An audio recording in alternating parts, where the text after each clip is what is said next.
सभी दोस्तों से नमस्ते। हमारे कुसुम लोकगीत चैनल पे आप लोगों का स्वागत है। आइए हम तीनों सहेली बहुत प्यारा सा भोलेनाथ के भजन सुनाने चल रहे हैं। भजन अच्छी लगे लाइक सब्सक्राइब करी, कमेंट करी।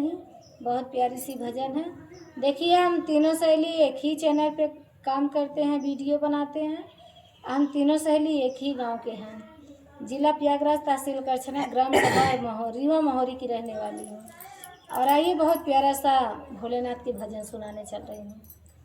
क्योंकि मंदिर के द्वारे पर बा, मंदिर से बैठा है, मंदिर द्वारे पाएंगे पीछे है।